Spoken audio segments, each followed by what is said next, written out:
Welcome to All Things in the Name of Love. If you like this show, please like, subscribe, and share. Thanks.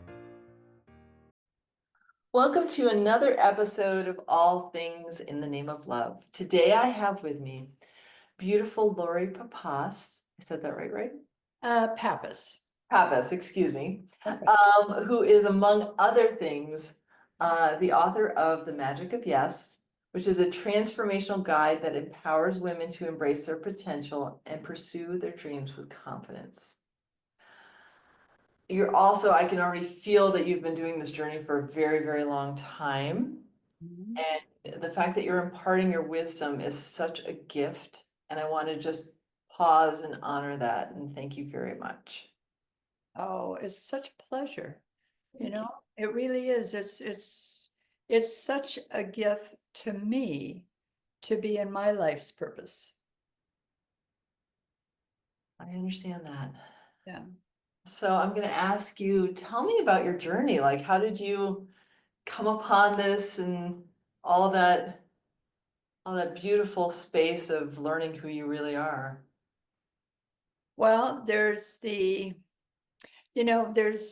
all the little stories, the stories of the childhood, the stories of being an entrepreneur, the stories of then living in Africa, being a humanitarian. And we can really chase down any of those pathways that you might like to explore. The probably the one that feels really good to me in talking to you, since you're very much a spiritual person and an empath, is how one becomes tuned in to what their grand supposed to is. I don't like the phrase supposed to, because to me that means that these are norms or behavior practices that you've been programmed to do by people in this world. And I'm not talking about those supposed tos, because I happen to believe that we as individuals should all define our own supposed to. We get to determine our moral compass. We're born with choice. No matter what we might think, the fact of the matter is each one of us have a choice. So I'm really talking about what you feel inside yourself as far as your grand supposed to. And mine has changed a couple times as I've been fortunate enough to check a particular box or to do a certain thing, then it another grand supposed to comes in. And the first one I ever knew about in this life was I always knew I was going to be involved in an orphanage. And I didn't know what that was going to look like, but I just knew I was going to be involved in an orphanage. And sure enough, when I was about 58, 59 years old, and for those listening, I'm 75 right now, so it wasn't all that long ago, but a bit ago. Um, I was working over in Ethiopia, and there is a big issue, social issue with orphans and vulnerable children. And the place in which I was working, um, it's very dramatic. And they have some social customs and societal norms that kids that are born out of wedlock, or their top teeth come in before their bottom teeth, or a couple other societal things happened, they then are considered bad luck for the tribe. Mm. And if they're not killed, the tribe will have misfortune. Well, that didn't set very well for me, so I started an orphanage, and I ended up with, and these children are labeled Mingi, which is just the word that designates that type of situation. So I ended up with my orphanage, and we still have it, and our eldest is now just started the university, so that's very exciting. Um, but then my supposed to really came about with really reflecting and recognizing that wise woman within me and being willing to own the label of a wise woman. Mm. Because at first that was very uncomfortable. That sounds very presumptuous to me.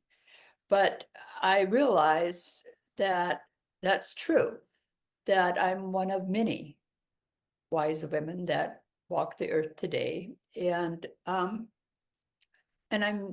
so thankful for that. This now the attachment to that big supposed to is that I need to talk about it and I need to share what I know. And to do that, I need to be willing to put myself out there as somebody that is known for their being, not for all the doing that I've been defined by for Mm. 70 years. I've gotten all That these makes me so awards and happy.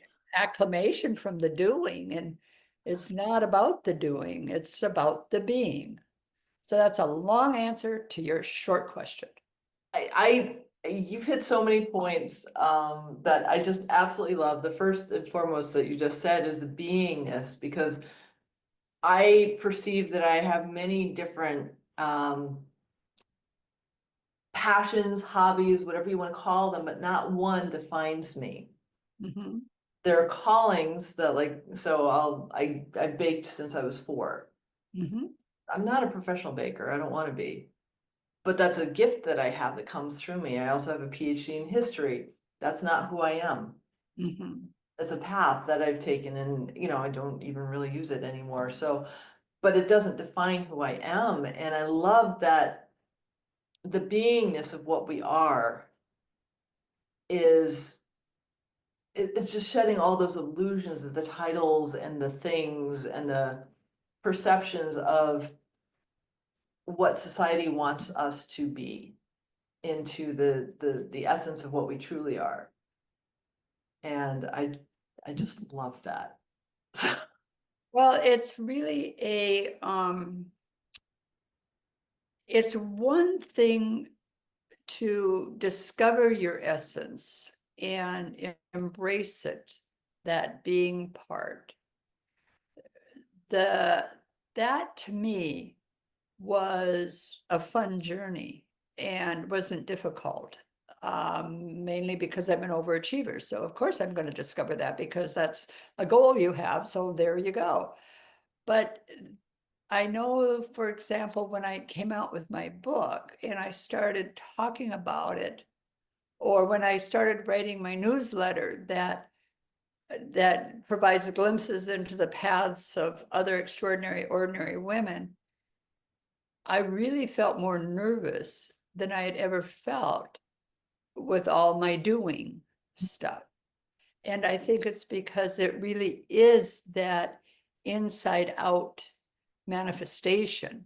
It's not the trappings, it's not the accomplishments, it's that inside out exposure of your being. So it really is a vulnerability in a way. And I guess maybe that's what it is. I was going to say that I don't feel that vulnerable, but I must feel that vulnerable because I always get a bit of a flutter in my stomach when it's that being talk. Mhm, mhm. I know exactly what you're feeling, because like one of the gifts that comes through me is I do energy healing with animals, and I channel. Like, I Mhm. hear the animal coming through me and telling me what they need in the system of body talk, and I just write it down and I record it. And I'm not fully present, like my handwriting goes to heck and I can't really read it. So I know, like, my right brain and my heart know what I'm doing. My left brain is in that, really? Are you sure you know? And I don't know what I'm doing, because I don't want to know what I'm doing, because that if I do know what I'm doing, it means I'm trying to control. Mhm. Mhm. And I don't want to control. Mhm. I grew up in Connecticut. That's all about, like, be a certain way and do a certain thing. And that's not what my soul is here for. Right. And so when I surrender into that, I always feel like it's a surprise in a good way. It's like, oh wow, that never came through. Like I hear myself because like I feel it, and there's a delight in it, which tells me that it's not my ego. Mhm.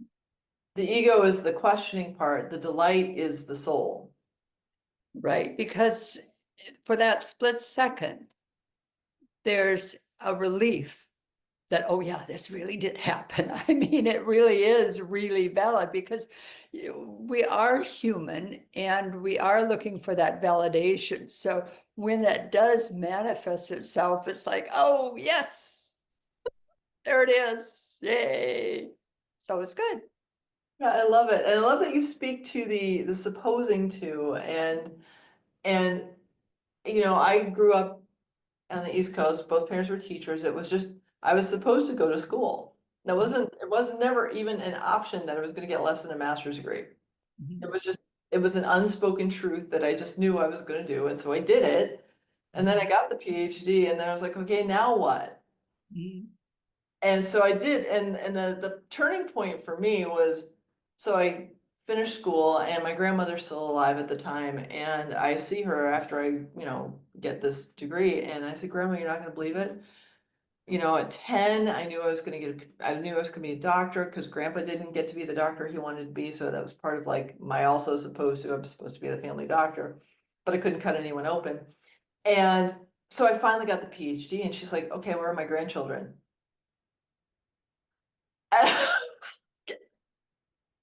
Right. To college for this. And and like that's when I had that deep awareness. It's like, oh my gosh, I just did something I thought I was supposed to do for somebody else. And like it was just this whole like reframing of awareness of I was trying to fit a mold that nobody wanted me to fit into. And totally missed the mark on the the thing that I was supposed to fit into. And just felt the profound disappointment in not being what she wanted me to be. And I was like, wait a minute. Why am I going to try to do that anymore? Right. Right. Good on you. Thank you. Wow. I mean, right in the middle of this major gobsmack, you're able to have the presence to say, whoa, I missed that mark. Whoopsie daisy. It was so obvious. I was like, oh. Yeah, yeah, absolutely. But then It- the deeper awareness is like, I was trying to live for somebody else. Right. And their expectations or what I thought their expectations were. And that was like the biggest shock to me. Is like, wow, okay, I'm not doing that anymore. And then did they support you? Did you get support or did that just kind of cut it off? Kind of cut it off. Kind of Yeah, cut it off. yeah. Because all of a sudden the path was too unfamiliar. Mhm. Oh, it's very unfamiliar for everybody in the family now. Right, right. Yeah, and it's really, they don't have a frame of reference in which to rationalize all these activities Yeah, and so forth. yeah. It's really fascinating when we break out of that paradigm because there's so much pressure, perceived pressure from family members and from societal expectations to fit a certain paradigm. Mhm. Don't. What I've seen in my life is I've shifted friendships so fast in so many different ways because people don't understand it anymore and then other people do. And it's just a fascinating journey of expansion. Right. Well, people come into your life in different seasons, at different moments for different purposes. And then I think the real strength comes when we're able to move on, and not that you're necessarily discarding, but sometimes you are discarding, but you're moving on. And we need different things at different points in our journey. And sometimes it circles back and sometimes it doesn't. But I think it really comes down to living your life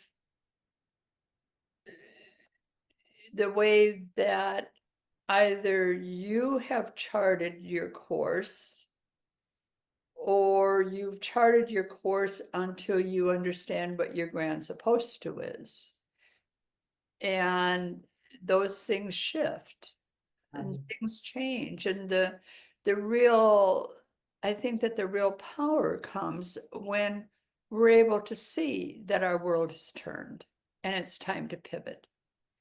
And then to arm ourselves with what we need in order to go that direction until once again, our world might change and it's time to pivot.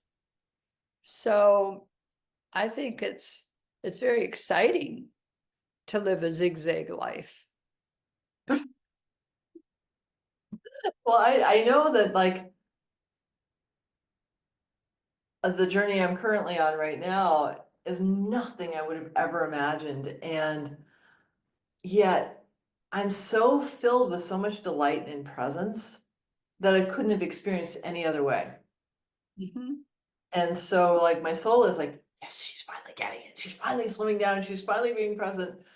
And then I get to experience wonder and Mhm. joy in ways that I couldn't have if I'd allowed my fear or my old way of being to show up and question what the guidance, the internal guidance is, my intuition, um, to follow the next step. Right. Well, isn't that really that learning how to drop your emotional baggage? That's really what you're talking about, Sophia, Yep. is just being able to drop your emotional baggage, drop that supposed to mentality, and just go to where you're led. And it really is an internal leading. It's not an outward leading, it's an internal leading. So, or maybe we should call it more of a nudging and a prompting that's urging us down a particular pathway. And I know for me, what becomes important is that I keep quieting the voices that are fear-based, and I try to keep encouraging those voices that help me beam loving kindness and stay in a mindful state. It's not, this stuff isn't easy. I mean, this stuff actually is hard to do. And here I am, 75 years old, and I'm still working at it. So it's not like, oh, all of a sudden you've hit the magic button and you don't have It's any, so cool. you know, No, I had a friend talk to me today and she was trying to get into politics with me. I'm like, honey, I'm not here for that. right, Because like anything that creates separation, my whole life quest is um to dissolve the illusion of separation. right, And it's a personal like my researcher is like, I'm gonna, I've always known there hasn't been, so I was trying to figure out why there is. And so that's been the researcher in me is like trying to figure out how separation was created because it didn't get it. Um, and so anything that causes that, if it's like news, if it's politics, if it's this or that, or if there's any this or that, to me is separation. And what is the most important thing to me is how can I show up in love? right, right. You bring up something that reminds me of something that I wrestled with a lot when I was working over in Ethiopia. And even though I had built an organization, had employees and hundreds of thousands of beneficiaries and so forth, I still spent my evenings by myself. And a lot of times we didn't have electricity, and it was the way before you had automatic power sources and so forth. So over there. So I spent a lot of time in the dark thinking. And it really, one of the questions that kept nagging at me is, okay, with these people that I'm working with, I want to be able to figure out a way that they can bring more money into society. So we really want to create business and such. But how do I do it without destroying the collaborative nature of the tribe and the tribes in South Omo? And it was really an interesting conundrum to try to sort through, because especially you take somebody like me that's an entrepreneur. I was successful because I'm a very fierce competitor. Well, so competition comes natural to me, not collaboration. Now, I could collaborate amongst my team, but then the team would be going to win. And how do you then make sure all the teams are winning and everything is collaborative? Because it's, once again, tapping into the researcher in you, you would absolutely know that when you generally start competing, you start separating. There becomes a separation. So that that's something that I've thought a lot about as well. It's so interesting. My favorite way of being is collaborative. Right. Because I feel the synergy and I feel the energy of the co-creation of whatever it is. And I experienced it when I was in grad school with the Maine Folklife Center, Maine Public Broadcasting, and the Maine State Museum, and I was affiliated with all three of them. And so I got to help put together the TV series on Maine history for a couple episodes, and it was so much fun because like I knew resources they didn't know, they had resources I didn't know, and we just co-created stuff together, and it was so much fun because each one of us got to use our skill sets. Mm-hmm. And no one was above another. It was just this beautiful, how do we bring something forth with all of the gifts we have to bring something new into the world? And Right. that just, I haven't had that since. And it's something my heart really loves because how do we create? Like, what do we create that's new and different in the world that's going to help humanity? Mhm. Well, I believe the one thing I know I'm putting my energy into is creating a wise woman sisterhood.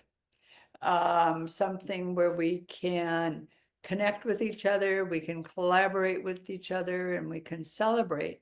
Because the only way I know how to navigate through the chaos that we have in the world today is to use my gift of sharing and trying to help others understand and tap into their inner wisdom and embrace their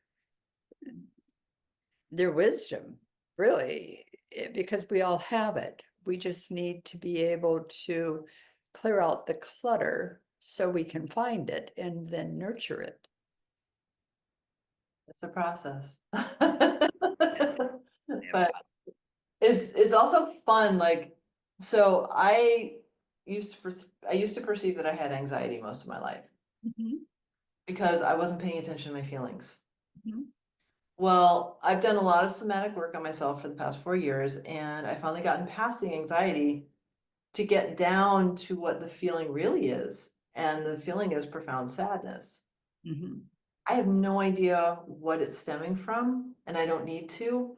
The fact that I'm present to it and it's safe enough to actually show up in my body so I can feel it, I am so excited about it because it tells me I've like removed all the other baggage. So now Uh-huh. I'm down to like a core level of something that I don't need to know about. And that feels so good, even though like the sadness kind of like hurts because it's in my heart. At the same time, it's like, I got this far. This is amazing. Right. And you can celebrate that. Yeah. Yeah. And which, by the way, I think somatic therapy is just the best. I really am a major fan of that. In fact, after I had gone through somatic therapy um, prior to moving over to Africa, And I'll never forget one of the first nights I'm lying in bed alone, hearing all these strange sounds outside. And I realized that I needed to have an intervention. I needed to have my mind apologize to my body and spirit for being such a bully. Mm. All those years, my mind had taken total control of my being. And because I was blessed with being smart and having certain traits, my mind was able to do all this stuff. But it really sacrificed my spirit and my body. And so at the end of our intervention, we came to an agreement. And that is that my mind can do the spreadsheets. It can do all the analytics. It can do the cerebral kind of stuff. And my body was going to be the bellwether. And it was going to tell me whenever my mind was getting out of control and becoming the bully again. Or if my spirit wasn't doing its job. And my spirit was going to be the boss. And my spirit was going to be that switching mechanism. It was going to be the guiding force, and that my mind just had to get out of the way and let my spirit do its job. And so that intervention took place, oh, I'd say it was probably about 17, 18 years ago now. And I'm functioning a heck of a lot better. All parts of me is functioning better. I was doing inner child work, and this was probably about 10 years ago. And so I've been doing research for 38 years now. And I have been and know that I can find anything. If I really want to, I can find anything. Well, I was turning that on my 6-year-old. Of course you were. And my 6-year-old just like, stop, you're re-traumatizing me. What are you doing? Why are you doing that? I was like, oh my gosh, I'm so like, I felt so badly because Right, she was like getting re-traumatized right, by me. And I'm like, right, oh my God. So I stopped asking why and how. When I just allow myself to feel the thing instead of trying, where is this coming from? Like, I don't care. If my body feels safe enough with me to actually express that, I'm like, I'm here. I'm shutting everything down. My brain knows it's not welcome. right, I'm not re-traumatizing myself. right, And then my body's like, thank you, thank you, thank you, thank you. You've been such a bully to me. Um, right, and that state of getting into the parasympathetic mode where you are safe enough to be safe within yourself. right, We don't have that taught. That should be like, you go to school, that should be like, how do you self-regulate? How do you keep yourself from being overstimulated? Like, how do you really be present in your body and love yourself and use your brain as a tool instead of the master, and let your spirit, like when I do research now, it's like intuitively guided. right, And I don't go for more than 10 minutes. And sometimes I use AI because like I don't need to go into the deep dive. right. And it's such a healthier way to do it. Because when I was researching, I wouldn't drink water, I wouldn't eat, I'd forget where I parked, I wouldn't pee, I'd just like completely ignore my body for the thing. And that is not me anymore. It never was, but I thought it was. Yeah, well, good for you. Good for you. It's really a freeing way to live. Mhm. And your body is a lot happier and really performs a hell of a lot better. Yes. Yeah. Yeah. And the other thing I find, and I don't know if it's that I'm because of my age or what, but I do I do notice that probably the one thing that I manage more than anything in my physical being is mental fatigue. So when my mind starts getting tired, I know it's time to go swim laps or take a walk or do something else because it needs to recalibrate and reset. You know, whereas years ago, I'd grab a, a book of Sudoku puzzles and I would furiously do another 20 Sudokus to recalibrate my brain. And now instead it's, you know, go for a walk, go for a swim. It's much more pleasant. Oh, yeah, 100%. Like I know that, like where I am now, I'm looking at the Sisters in Oregon, and three beautiful mountains all in a I row. know those, Oh, yeah. yes. Yeah, so I have a view of them, and it's just like, and I'm surrounded by junipers and sagebrush, and like it's a different energy. I grew up in Connecticut, so it's a very different energy than Connecticut, but it also feels like so grounding Mhm. to me. And yeah, when we're done, I'm gonna go for a walk because it's just literally calling me to go outside. And I love when I get that nudge. Yeah, it's great. Yeah. So tell me how you cultivated this state of beingness. Huh. Wow. Well, first of all, I need to say it's a work in process. But one of the things that really does work to my advantage here is the fact that I am of an age in a stage in my life where I have more choice because my kids are grown, my grandkids don't live with me. Um, it's my husband and myself and our dog.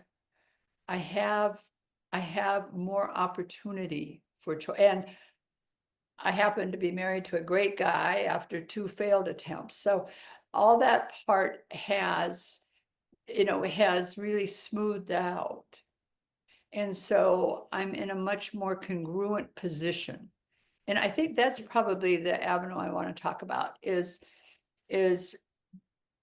weeding your physiological garden.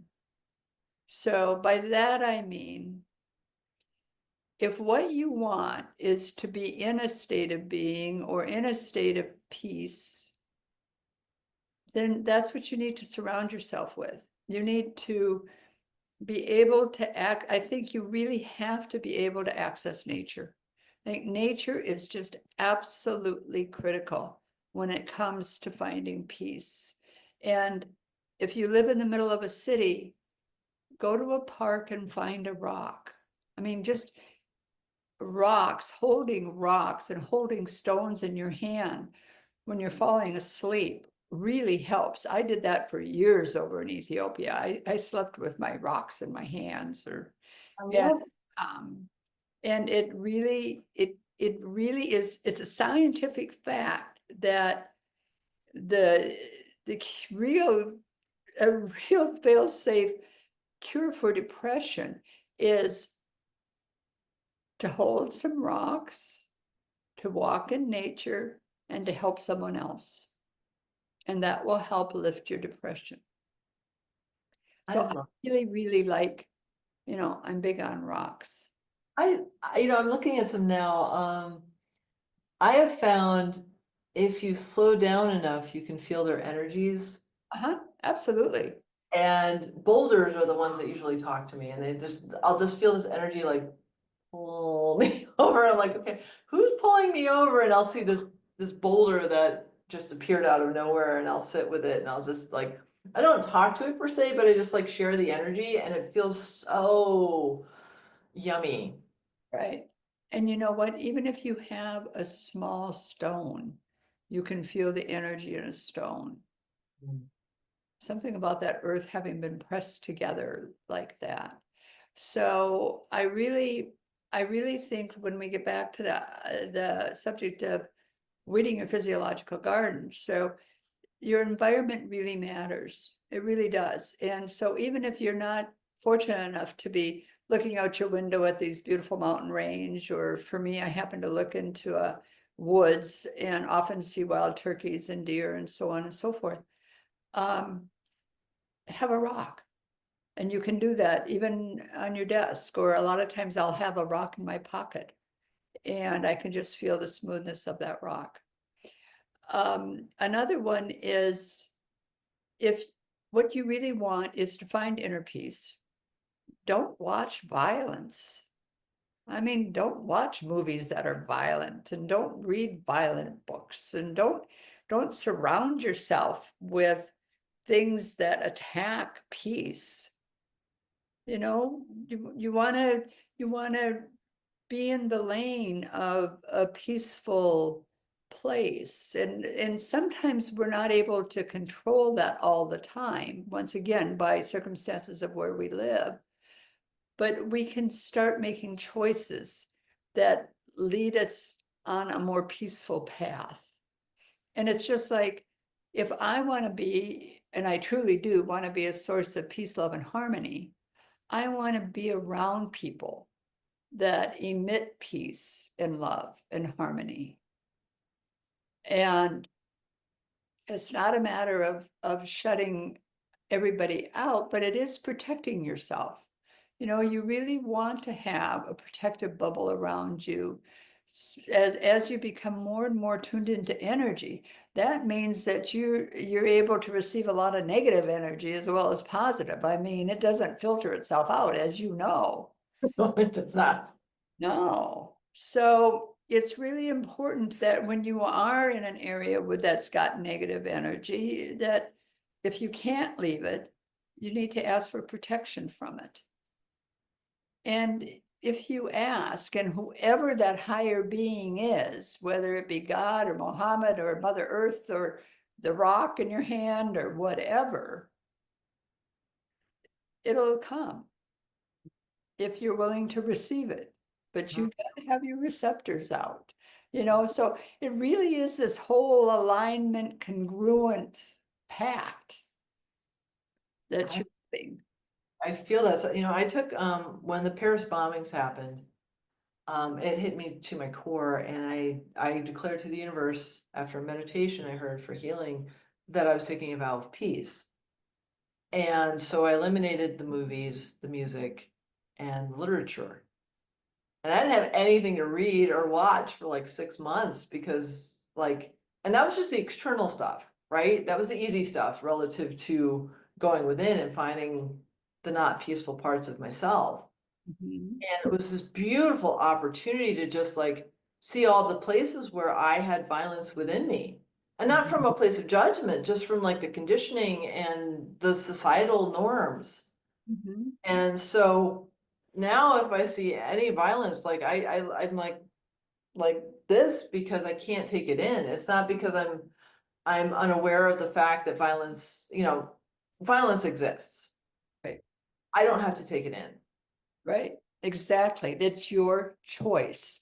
You've got the ability to choose. Yeah. We all have an ability for choice. Some of it is hard to exercise, Yeah. but we do have an innate ability as human beings for choice. Mhm. Part of that free will agreement on the planet. Right, right, right.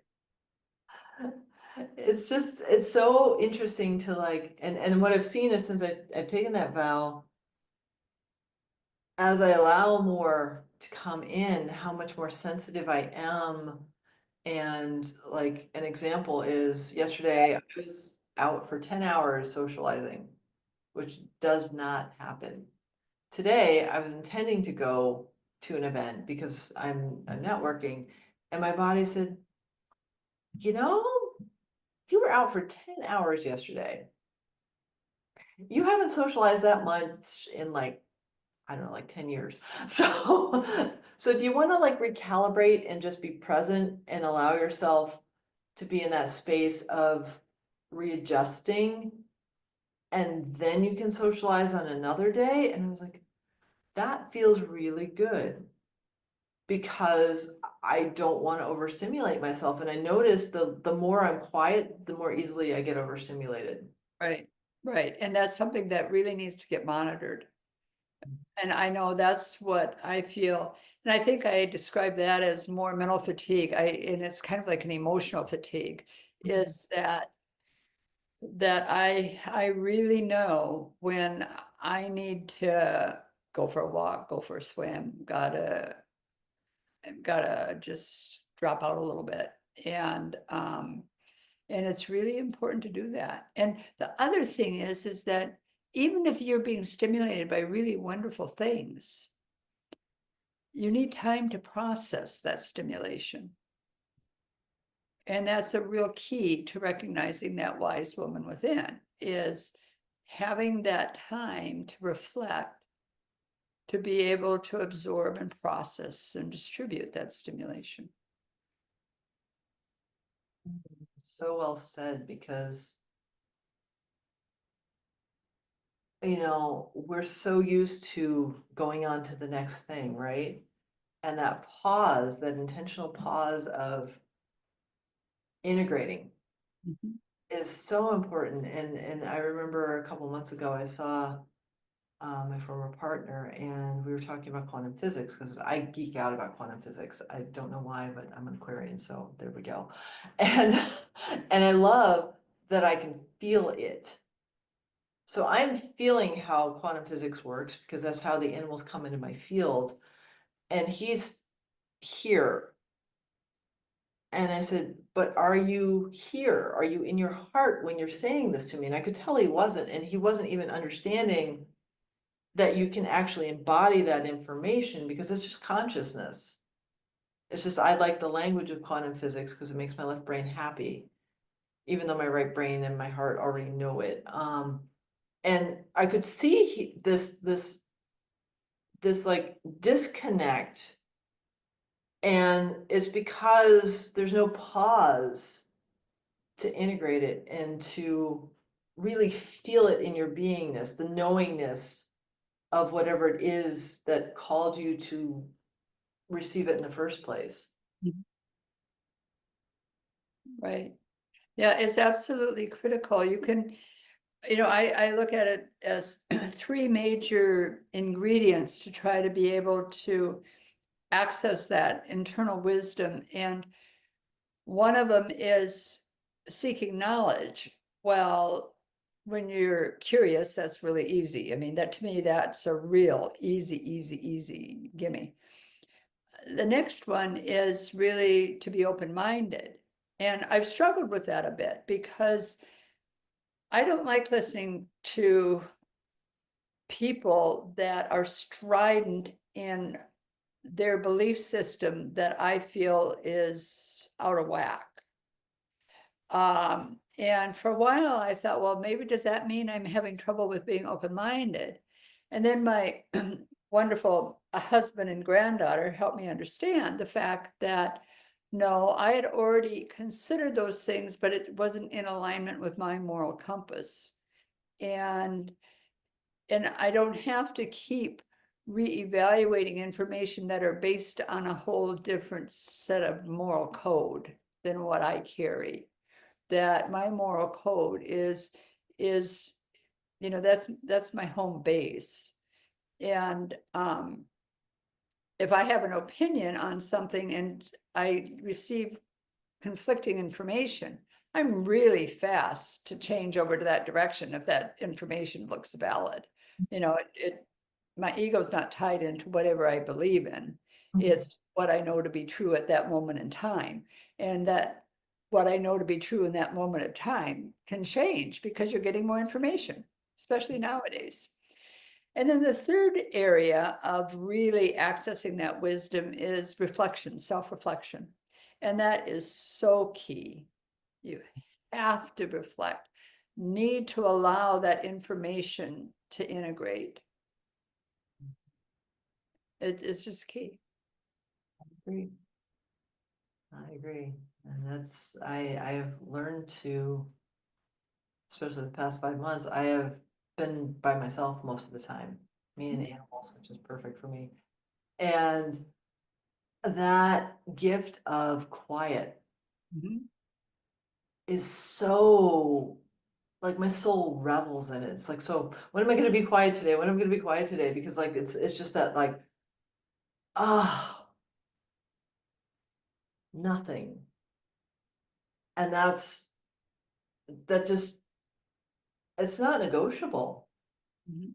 Like, I'm looking at the ground, I think it's dry enough that I could actually lay down and ground in it for a couple hours, and that feels so divine. It's one of my favorite things to do is lay on the ground for a couple hours. And that gift to my soul, I I can't quantify it. It's just, and to be able to say that I can gift myself 2 hours of laying on the ground is like radical for a lot of beings Right. because we're not used to gifting ourselves stuff like that. No, but we might gift ourselves 2 hours of useless research on internet, looking at something that really doesn't edify us in any way, you know? So it's all a matter of, once again, it gets back to that choice. Yeah. And what lights up your soul? Right. You know, that's a question that I ask pretty regularly. It's like, is it gonna bring me joy? Mhm, Doesn't, why am I doing it? mhm. And it's not, not everything can bring me joy, but I can bring joy to it, like paying bills. I can be joyful about paying it because I have the money to pay the bills. But like, I have a pumpkin that I baked the other day and I get to make a puree and then make some scones for myself, and I'm very excited about that. Oh, that does sound really good. But it's just like, that brings me joy. Right. And so why would I do something that's, if I have free will choice, which I do, why not do things that light my soul up? Right. Now, I think the one thing that we need to pay attention to, however, is that, some people are still trapped in an abusive situation or in a situation that's not of, they would rather be someone else, somewhere else, but they don't know how to get there. Right. And I always like to add in a little bit when conversations have gone this direction, is that don't despair and just start taking a small step. And if that step seems scary to you, have a backup plan. Have a little bit of an escape route so that you can start building that muscle of taking those first steps to help you get out of that untenable situation. But you do have a choice. You can choose to start taking those small steps. And the other thing I like to say when I'm talking to people like that is hold out your hand and I'll be there to take it. There are a lot of wise women in this world that want to help, that want to be there for you. And even though we're not physically standing next to you, we're there in spirit and we're accessible.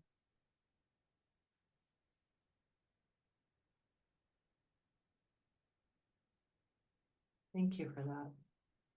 Thank you on behalf of all women that needed to hear that.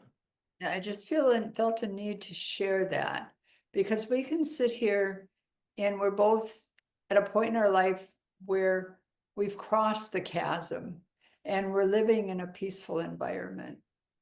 And there's so many that aren't and that are faced with different challenges than you and I are. I mean, face it, here we are, we're two white women.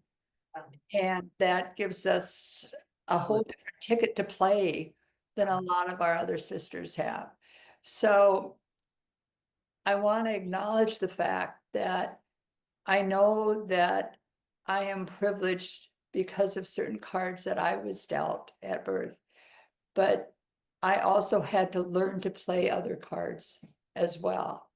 And we all need to do that. So one of my favorite little sayings is that learn to make a lot of little mistakes really quick and become a master of that cycle time so that you can build that muscle of resilience and recovery. And that's really will serve you well. Mm, So thank you. my pleasure. How fun it is. And I'm looking at the time and we just tore through it. So I'm going to ask you the question, how do people find you? Well, they can find me one of two ways. you can type in Lori Pappas, and that's just LORIPAPPAS. And you'll find me. I've got a website, loripappas.com. I'm on Facebook, Instagram, and you can on Threads. I'm not doing very good on those things because I get Way all, more tech than I am. but so it's either under my name, Lori Pappas, or the other name, Magic of Yes. The Magic of Yes or Magic of We Yes. talk about, but yeah, I'm grateful that you have a book called Magic of Yes. Yes, yes, absolutely. The Magic of Yes. And it's on all the booksellers online and so forth. And I'd love to send you one and get your feedback.